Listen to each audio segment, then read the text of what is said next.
અખિલ ભારતીય માનવીય અધિકાર પંચ રાજકોટ દ્વારા ભાવનગર હાઈવે પર આવેલા રાધિકા સ્કૂલ ખાતે નિઃશુલ્ક આરોગ્ય ચકાસણી શિબિરનું આયોજન કરવામાં આવ્યું હતું, જેમાં બાળકોને જરૂરિયાત મુજબની દવા પણ નિઃશુલ્ક આપવામાં આવી હતી। આ તકે બહોળી સંખ્યામાં બાળકોએ આ શિબિરમાં જોડાયા હતા। આ તકે બાળરોગ નિષ્ણાંત તબીબોએ પોતાની સેવા આપી હતી અને 300થી વધુ બાળકોની ચકાસણી કરી હતી।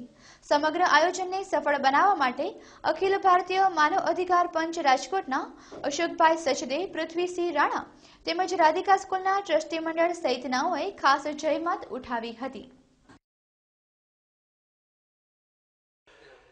લોકોએ પ્રેમની વ્યાખ્યા ખૂબ સીમિત ટૂંકી કરી નાખી, પણ પ્રેમ ક્યાંય પણ વ્યક્ત કરો તો બાળકો એ આપણા ભારતનું ભાવિ છે, એમના પ્રત્યે લાગણી પ્રેમ વ્યક્ત કરવા માટે અમે માનવ અધિકાર પંચ AIHR દિલ્હી દ્વારા એવો નિર્ણય લેવામાં આવ્યો કે આજે આપણે આપણા સમાજ પ્રત્યે, આપણા સમાજના બાળકો પ્રત્યે, આપણા જે ખરેખર ફૂલ છે એમના પ્રત્યે લાગણી વ્યક્ત કરવા માટે થઈ અને એક નવો રાહ ચીંધીએ લોકોને અને આપણે પણ અનુસરીએ।